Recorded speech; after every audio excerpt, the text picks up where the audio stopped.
السلام علیکم ورحمۃ اللہ وبرکاتہ۔ کیسی ہیں میری پیاری بہنیں؟ اللہ سبحانہ و تعالیٰ سب کو ایمان کے اعلیٰ درجات عطا فرمائے اور نیکیوں کی توفیق عطا فرمائے، اور اللہ سبحانہ و تعالیٰ ان نیکیوں کی خیر ہمیں اس دنیا میں بھی پہنچائے اور آخرت میں ہمارا اجر بھی محفوظ رکھے۔ آمین آمین آمین۔ نحمدہ ونصلی علی رسولہ الکریم، اما بعد، فاعوذ باللہ من الشیطان الرجیم، بسم اللہ الرحمن الرحیم۔ رب اشرح لی صدری ویسر لی امری واحلل عقدۃ من لسانی یفقہوا قولی، ربنا زدنا علما، اللہم وفقنا لما تحب وترضی، آمین۔ سورہ حجرات کی آیہ نمبر 11 ہے۔ اعوذ باللہ من الشیطان الرجیم، بسم اللہ الرحمن الرحیم۔ یا ایھا الذین آمنوا، اے لوگو جو ایمان لائے ہو۔ بہت بڑا آنر ہے جو اللہ تعالیٰ ہم کو دیتا ہے، ایمان والے کہہ کر پکارتا ہے۔ یعنی آپ کو کتنا پیارا لگتا ہے اگر کوئی آپ کو محبت سے پکارے، آپ کو کہے میری پیاری، جو بھی آگے رشتہ ہو۔ تو اللہ تعالیٰ جب ہمیں ایمان کے نام سے پکارتے ہیں تو ہمارے لیے بہت بڑا آنر ہوتا ہے، بہت محبت کا اظہار ہے۔ اللہ سبحانہ تعالیٰ ہم کو شرف عطا فرماتا ہے تو ہم فوراً کیا کہتے ہیں؟ لبیک اللہم لبیک، اللہ ہم حاضر ہیں، آپ جو بھی کہیں گے، آپ حکم دیں گے تو ہم مانیں گے، سمعنا واطعنا کہیں گے۔ آپ کسی چیز سے روکیں گے تو ہم یک دم رک جائیں گے، ایک دم سوچیں گے نہیں، لاجک نہیں ڈھونڈیں گے، فوراً کہیں گے کہ اللہ تعالیٰ جس چیز سے آپ نے روکا ہے مجھے یہ پکا یقین ہے کہ وہ چیز میرے حق میں اچھی نہیں، میں اس سے رک جاؤں گی۔ تو اللہ تعالیٰ ہمیں ایمان کے نام سے پکار کے کیا کہہ رہے ہیں؟ لا یسخر قوم من قوم، کوئی قوم کسی دوسرے قوم کا مذاق نہ اڑائے۔ عسیٰ ان یکونوا خیرا منہم، ہو سکتا ہے کہ وہ ان سے زیادہ بہتر ہوں۔ جو مذاق اڑانے والے ہیں، جن کا مذاق اڑایا جا رہا ہے، ہو سکتا ہے وہ زیادہ بہتر ہوں ان سے۔ ولا نساء من نساء، اور نہ عورتیں عورتوں کا مذاق اڑائیں۔ عسیٰ ان یکن خیرا منہن، ہو سکتا ہے کہ وہ عورتیں جن کا مذاق اڑایا جا رہا ہے وہ کہیں زیادہ بہتر ہوں ان سے جو مذاق اڑانے والیاں ہیں۔ اب یہ آیت میں ادھر تک کی لوں گی کیونکہ سوشل میڈیا نے یہ کام بہت آسان کر دی ہے۔ میں ہمیشہ کہتی ہوں کہ جہاں پر یہ ٹولز جو ہے نا زندگی میں جو ہم کو ملیں، یہ نیکی کرنے کے لیے بھی بہت آسانیاں پیدا کر دیتے ہیں۔ اور اگر کوئی غلطی یا کوئی گناہ کرنا چاہتا ہے تو اس کو بھی بہت اس کا میگنیچیوڈ بہت بڑا ہوتا ہے، اس کی حیت بہت بڑی ہو جاتی ہے، اس کا امپیکٹ بہت بڑا ہو جاتا ہے۔ تو آج کل تو یہ لوگوں کے پروفائل کے اوپر جو سٹوریز چلتی ہیں، جو پکچرز ڈالتے ہیں، جو باتیں لکھتے ہیں گوگل سرچ کر کے، اور جنگیں اس میں چل رہی ہیں۔ پہلے جنگ کیا ہوتی تھی، لڑائی کیا ہوتی تھی، گھر میں کوئی آ گیا تو بحث مباحثہ ہو گیا، بات ختم ہو گئی، ایک کی دوسرے کے ساتھ ہوئی، ختم ہو گئی، بہت ہوا تو کسی گھر والے کو پتہ چل گئی۔ اب تو سارے جہان کو پتہ چلتی ہے کہ کس کا ٹسل کس کے ساتھ چل رہی ہے، کیونکہ وہ پروفائل پکچرز اور اس سٹوریز کے بیچ میں جنگیں چل رہی ہوتی ہیں، ایک دوسرے کو تانے دیے جا رہے ہوتے ہیں، مذاق اڑایا جا رہا ہوتا ہے، یا ایک دوسرے کے پردے کھولے جا رہے ہوتے ہیں، یا ایک دوسرے کو تانے مارے جا رہے ہوتے ہیں۔ اس کے ذریعے سے پتہ چل رہا ہوتا ہے کہ دوسرا کیا کہنا چاہ رہا ہے اور کس کو کہنا چاہ رہا ہے، اس کو بھی سمجھ آ جاتی ہے۔ پھر آگے آیت کیا ہے؟ وَلَا تَلْمِزُوا أَنفُسَكُمْ، نہ ایک دوسرے کی عیب جوئی کرو۔ وَلَا تَنَابَزُوا بِالْأَلْقَابِ، اور نہ ایک دوسرے کو برے القاب سے پکارو۔ بِئْسَ الِاسْمُ الْفُسُوقُ بَعْدَ الْإِيمَانِ، کتنا برا ہے ایمان کے بعد یہ بات کہ کسی کو برے ناموں سے پکارا جائے۔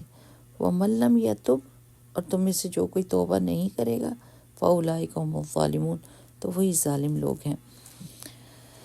یعنی یہ ساری عادتیں اللہ سبحانہ و تعالیٰ کو ناپسند ہیں۔ آپ یہ سوچیں کہ اگر جس رب نے مجھے سب چیزیں دی ہوئی ہیں، میں تو کسی چیز کی مالک ہی کوئی نہیں، اور جس نے سب چیزیں دی ہیں وہ یہ کہہ رہا ہے کہ میں محبت نہیں رکھوں گا، میں ان کو ظالم کنسیڈر کروں گا جو یہ کام کریں گے، دوسروں کو تانے دیں گے، دوسروں کے برے نام رکھیں گے، چڑ دلائیں گے ان کو، ایسی بات، ایسا نام ان کے لیے رکھ دیں گے جس کی وجہ سے وہ چڑ جائیں اور غصہ کھائیں اور دل میں تکلیف محسوس کریں۔ تو اگر اللہ سبحانہ و تعالیٰ اس چیز کو ناپسند کرتا ہے اور لوگ اس کا مزہ لیتے ہیں، جیسے ہوتا ہے نا کہ مسالے لگا لگا کے بات کرنا کہ دوسرے کو مزہ آئے، تو یہ مزہ تو ختم ہو جائے گا، لیکن اس کی سزا قائم رہے گی اور وہ بہت بڑی ہے۔ جیسے رسول اللہ صلی اللہ علیہ وسلم نے حضرت عائشہ رضی اللہ تعالیٰ عنہ سے فرمایا تھا کہ انہوں نے حضرت صفیہ کے بارے میں اشارہ کیا تھا کہ وہ چھوٹے قد والی ہیں، تو رسول اللہ صلی اللہ علیہ وسلم نے فرمایا کہ آپ نے ایسی بات کہی عائشہ کہ اگر یہ سمندر میں ڈال دی جائے تو پورے سمندر کو کڑوا کر دے، یعنی اس کا امپیکٹ بہت بڑا ہے۔ اب میری پیاری بہنوں یہ بتائیں کہ یعنی کتنے ایک برائیوں کا بوجھ ہم اپنے کندھوں پر اٹھا سکتے ہیں، کتنا ایک، جسٹ امیجن کہ اس کا گناہ کتنا بڑا ہوگا، کیونکہ اب یہ پبلک ہو گئی چیزیں، عام ہو گئی ہیں، ہر بندہ دیکھ رہا ہے، سن رہا ہے، جتنے کان سن رہے ہیں، جتنی آنکھیں دیکھ رہی ہیں، وہ سب گواہ ہو گئی نا ان باتوں کی، وہ سب اس چیز کی گواہ ہو گئی۔ تو قیامت میں یا تو گواہ حق میں ہوں گے یا گواہ خلاف ہوں گے۔ کتنے گواہ خلاف کٹھے کر لیے ہیں، اپنے حق میں کتنے کٹھے کیے ہیں، کتنی نیکیاں کر لی ہیں کہ جس کی طرف سے اتنی تسلی ہو گئی ہے کہ اتنے بڑے پیمانے پر برائی کرتے ہوئے ذرہ برابر بھی دل میں ڈر اور خوف نہیں آتا کہ اللہ تعالیٰ نے پوچھ لیا کہ کسی کو اتنا بے عزت کر دیا اور اس کی عزت کے بدلے میں اتنی بڑی بڑی نیکیاں اٹھا کے اس کے کھاتے میں ڈال دی جائیں گی، اور وہ بے بسی دیکھنے والی ہوگی اس وقت جو اتنے غرور اور تکبر اور بڑے پن میں دوسرے کو ذلیل خوار کرتے ہیں، اس دن خود ذلیل خوار ہو جائیں گے۔ پھر یہ اس دنیا میں اپنے آپ کو کنٹرول کرنا زیادہ آسان بات ہے نا، کہ اپنے اوپر بندہ تھوڑا بند باندھ لے، اپنے آپ کو روک لے اور یہ سوچے کہ یہ چیز میرے حق میں کیسی ہے، یہ چھوڑے کہ دوسرے کو تنگ کرنا ہے۔ کیا ہماری خوشی کا یہی محور رہ گیا ہے کہ دوسروں کو ہم کتنا تنگ کر سکتے ہیں، دوسروں کو کتنا ٹیز کر سکتے ہیں، کتنا بے عزت کر سکتے ہیں، اس کے ساتھ ہماری خوشیاں جڑ گئی ہیں؟ استغفر اللہ العظیم۔ ہماری خوشیاں تو اس چیز سے جڑنی چاہیے کہ آج میں نے نیکی کیا کی ہے۔ رسول اللہ صلی اللہ علیہ وسلم کی حدیث کے مطابق ایمان کی علامت کیا ہوتی ہے کہ جب نیکی آپ کے دل کو خوش کر دے اور غلطی آپ کے دل کو اداس کر دے۔ یہ حدیث کا مفہوم ہے کہ وہ دل کے اندر سوئی چبھا دے اور دکھ اور تکلیف اٹھائے بندہ کہ میں نے کیا تو کیا کیوں، لیکن اب یہ احساس ختم ہو گیا، غلطی کو غلطی سمجھنا چھوڑ دیا ہے، اس لیے اس غلطی کا دکھ اور تکلیف بھی نہیں ہوتی اور نہ دل میں کوئی پنچ ہوتی ہے، بلکہ لوگوں کی طرف سے تعریف ملتی ہے کہ واہ بھئی واہ، بہت اچھا تانا مارا ہے، بہت اچھا تم نے کام کیا۔ یعنی آس پاس لوگ ہی ایسے ہیں جو انکریج کر رہے ہیں برائی کے اوپر۔ تو اس لیے اللہ کی نظر سے دیکھیں کہ میں جو کام کر رہی ہوں وہ اچھے ہیں یا برے ہیں۔ کوئی بھی نیکی تبھی نیکی ہے جب وہ اللہ تعالیٰ نے ڈکلیئر کی ہو کہ وہ نیکی ہے، اور کوئی بھی برائی تب وہ برائی بنتی ہے جب اللہ سبحانہ و تعالیٰ اس کو برا کہہ رہا ہوتا ہے۔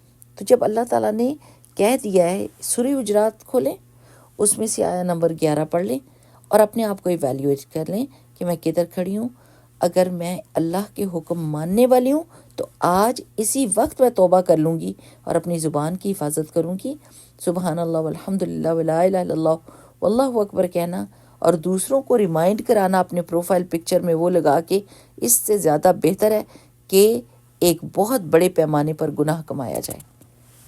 دعا کریں، اللہم طاہر قلبی من النفاق وعملی من الریا ولسانی من الکذب وعینی من الخیانہ فإنک تعلم خائنۃ الأعین وما تخفی الصدور۔ آمین۔ السلام علیکم ورحمۃ اللہ وبرکاتہ۔